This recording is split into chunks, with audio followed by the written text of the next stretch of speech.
ಇವಾಗ ನಡೀತಾ ಇರೋದು ಯುದ್ಧ ಅಲ್ಲ, AI ಮಾಯಾ ಯುದ್ಧ.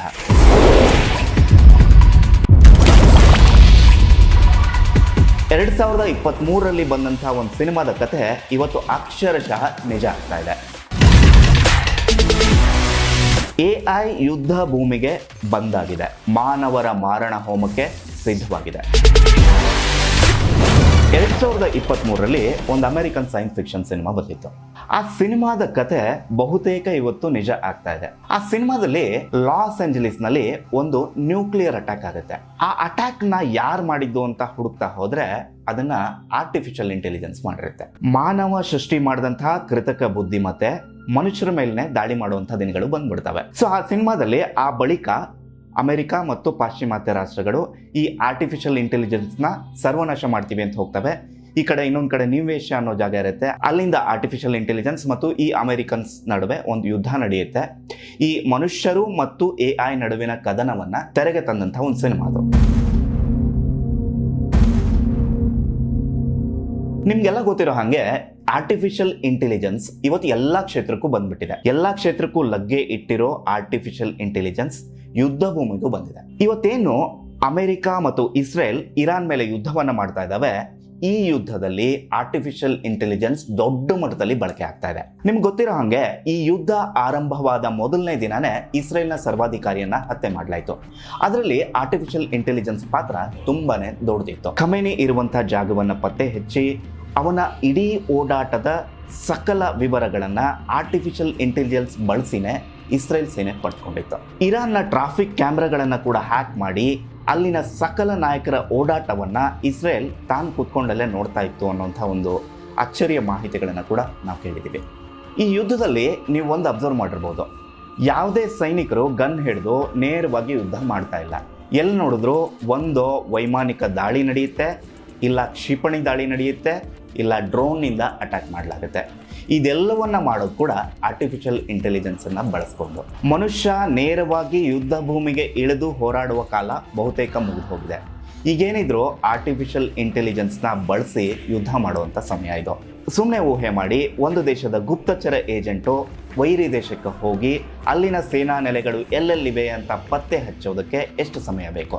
ಆದರೆ ಆರ್ಟಿಫಿಷಿಯಲ್ ಇಂಟೆಲಿಜೆನ್ಸ್ ಉಪಗ್ರಹವನ್ನು ಬಳಸಿ, ಡ್ರೋನ್ಗಳನ್ನು ಬಳಸಿ ಕ್ಷಣ ಮಾತ್ರದಲ್ಲಿ ಶತ್ರುವಿನ ಸೇನಾ ನೆಲೆ ಎಲ್ಲಿದೆ, ಶಸ್ತ್ರಾಸ್ತ್ರಗಳು ಎಲ್ಲಿರ್ತವೆ ಅನ್ನೋದನ್ನ ಪತ್ತೆ ಮಾಡಿ ಹಚ್ಚುತ್ತೆ. ಇದೇ AI ಬಳಕೆ ಆಗ್ತಿರೋದ್ರಿಂದ ಈ ಬಾರಿ ಕದನ ಹಿಂದೆಂದಿಗಿಂತಲೂ ತುಂಬ ದೊಡ್ಡ ಮಟ್ಟದಲ್ಲಿ ನಡೀತಾ ಇದೆ. ತುಂಬ ದೊಡ್ಡ ಮಟ್ಟದ ದಾಳಿಗಳಾಗಿವೆ, ತುಂಬ ದೊಡ್ಡ ಮಟ್ಟದ ಹಾನಿಯಾಗಿದೆ. ಹಾಗೇನೆ ದೊಡ್ಡ ಮಟ್ಟದ ಜೀವ ಹಾನಿ ಆಗೋದಕ್ಕೂ AIನೇ ಕಾರಣ ಆಗ್ತಿದೆ. AI ಬಳಕೆ ಎಂಥ ದೊಡ್ಡ ದುರಂತಕ್ಕೂ ಕೂಡ ಸಾಕ್ಷ್ಯ ಆಗಬಹುದು ಅನ್ನೋದಕ್ಕೆ ಒಂದು ಉದಾಹರಣೆ ಏನು ಗೊತ್ತಾ? ಇರಾನ್ನ ಮಿನಾ ಪಟ್ಟಣದಲ್ಲಿ ಒಂದು ಪ್ರಾಥಮಿಕ ಶಾಲೆ ಮೇಲೆ ದಾಳಿ ನಡೆಯುತ್ತೆ. 165ಕ್ಕೂ ಹೆಚ್ಚು ಶಾಲಾ ಬಾಲಕಿಯರು ಅಲ್ಲಿ ಬಲಿಯಾಗ್ತಾರೆ. ಬಹುಶಃ ಇದು AI ಮಾಡಿದ ಅವಾಂತರ ಅಂತ ಊಹೆ ಮಾಡಲಾಗ್ತಾ ಇದೆ.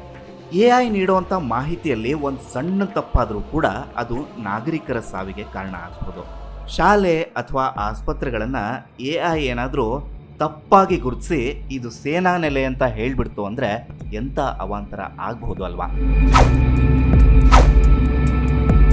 ಆರ್ಟಿಫಿಷಿಯಲ್ ಇಂಟೆಲಿಜೆನ್ಸ್ ಏನು ಮಾಡುತ್ತೆ ಅಂದರೆ ಉಪಗ್ರಹಗಳಿಂದ ಮತ್ತು ಡ್ರೋನ್ಗಳಿಂದ ಬರುವಂತಹ ಲಕ್ಷಾಂತರ ಚಿತ್ರಗಳನ್ನು ಕ್ಷಣ ಮಾತ್ರದಲ್ಲಿ ವಿಶ್ಲೇಷಣೆ ಮಾಡಿ ಇದರಲ್ಲಿ ಶತ್ರುವಿನ ಸೇನಾ ನೆಲೆ ಎಲ್ಲಿದೆ, ಶತ್ರುವಿನ ಶಸ್ತ್ರಾಗಾರಗಳೆಲ್ಲಿದೆ, ಶತ್ರು ದೇಶದ ಸೈನಿಕರು ಎಲ್ಲಿದ್ದಾರೆ ಅನ್ನೋದನ್ನ ಕ್ಷಣ ಮಾತ್ರದಲ್ಲಿ ತಿಳಿಸುತ್ತೆ. ಮನುಷ್ಯಂದೇನಿದ್ರು ಜಸ್ಟ್ ಒಂದು ಬಟನ್ ಒತ್ತೋದಷ್ಟೇ ಕೆಲಸ. ಕಂಪ್ಲೀಟಾಗಿ ಸ್ಕೆಚ್ ಹಾಕೋ ಕೆಲಸವನ್ನು AI ಮಾಡುತ್ತೆ. ಬಟನ್ ಒತ್ತೋದನ್ನು ಮಾತ್ರ ಮನುಷ್ಯನಿಗೆ ಇವಾಗ ಬಿಟ್ಟಿರೋದು. ಬರಲಿರೋ ದಿನಗಳಲ್ಲಿ AI ಆಧಾರಿತ ರೋಬೋಟ್ಗಳು ಕೂಡ ಬಂದ್ಬಿಡಬಹುದು. ಈ ರೋಬೋಟ್ಗಳೇ ಯುದ್ಧ ಭೂಮಿಗೆ ಬಂದು ಯುದ್ಧ ಮಾಡೋದಕ್ಕೆ ಶುರು ಮಾಡಬಹುದು. ಸುಮ್ಮನೆ ಊಹೆ ಮಾಡ್ಕೊಳ್ಳಿ, ಭಯೋತ್ಪಾದಕರ ಕೈಗೆ ಈ ಆರ್ಟಿಫಿಷಿಯಲ್ ಇಂಟೆಲಿಜೆನ್ಸ್ ಆಧಾರಿತ ರೋಬೋಟ್ಗಳು ಸಿಕ್ಬಿಟ್ರೆ ಏನಾಗ್ಬೋದು ಅಂತ ಅಂದ್ಬಿಟ್ಟು ಆ ಆರ್ಟಿಫಿಷಿಯಲ್ ಇಂಟೆಲಿಜೆನ್ಸ್ಗೆ ಇಂಥವರು ನನ್ನ ಶತ್ರುಗಳು ಅಂತ ಹೇಳ್ಬಿಟ್ಟು ಅವರನ್ನ ಸರ್ವನಾಶ ಮಾಡು ಅಂತ ಅದಕ್ಕೆ ಫೀಡ್ ಮಾಡಿ ಅದನ್ನ ಕಳಿಸ್ಬಿಟ್ರೆ ಅದು ನಿರ್ದಯವಾಗಿ ಮನುಷ್ಯರನ್ನ ಕೊಲ್ತಾ ಹೋಗುತ್ತೆ. ಈ ಆರ್ಟಿಫಿಷಿಯಲ್ ಇಂಟೆಲಿಜೆನ್ಸ್ ರೋಬೋಟ್ಗಳಿಗೆ ಯಾವ ದಯೆ ಇಲ್ಲ, ದಾಕ್ಷಿಣ್ಯ ಇಲ್ಲ, ಮಾನವೀಯತೆ ಇಲ್ಲ, ಕರುಣೆ ಇರೋದಿಲ್ಲ. ಕೊಲ್ಲೋದಷ್ಟೇ ಅವ್ರ ಕೆಲಸ. ತಿರ್ಗಾ ಅವುಗಳನ್ನ ನಾವು ನಾಶ ಮಾಡೋದಕ್ಕೆ ಸಾಧ್ಯ ಆಗೋದಿಲ್ಲ. ಸೊ ಬರ್ಲಿರೋ ದಿನಗಳು ಭಯಾನಕವಾಗಿರ್ಲಿವೆ, ವಿಧ್ವಂಸಕ ಆಗಿರ್ಲಿವೆ. ಈ AI ವಾರ್ನಲ್ಲಿ ಬಳಕೆ ಆಗ್ತಾ ಹೋದ್ರೆ ತುಂಬಾ ದೊಡ್ಡ ದುರಂತ ಸಂಭವಿಸುತ್ತೆ ಅಂತ ಒಂದು ಸಿನಿಮಾ ಹೇಳಿತ್ತು. ಆ ಸಿನಿಮಾದ ಕತೆ ಬಹುತೇಕ ನಿಜ ಆಗ್ತಿರೋದನ್ನ ನಾವು ಇವತ್ತು ನೋಡ್ತಾ ಇದ್ದೇವೆ. ಹಾಗಾದ್ರೆ ಈ ಸಿನಿಮಾ ಯಾವುದು ಅಂತ ಕೇಳ್ತೀರಾ? 2023ರಲ್ಲಿ ಬಂದಂತಹ ದಿ ಕ್ರಿಯೇಟರ್ ಅನ್ನುವಂಥ ಸಿನಿಮಾ ಇದು. ಇದೊಂದು American science fiction cinema. Amazon prime ನಲ್ಲಿ ಈ ಸಿನಿಮಾ ನೋಡೋದಕ್ಕೆ ಲಭ್ಯ ಇದೆ.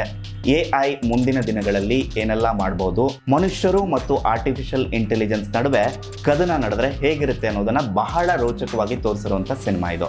ಇದು ಅಮೆಜಾನ್ ಪ್ರೈಮ್ ನಲ್ಲಿ ಲಭ್ಯ ಇದೆ. ಈ ಸಿನಿಮಾವನ್ನ ತಪ್ಪದೆ ನೋಡಿ, ಹೇಗಿದೆ ಅಂತ ಕಾಮೆಂಟ್ ಮಾಡಿ.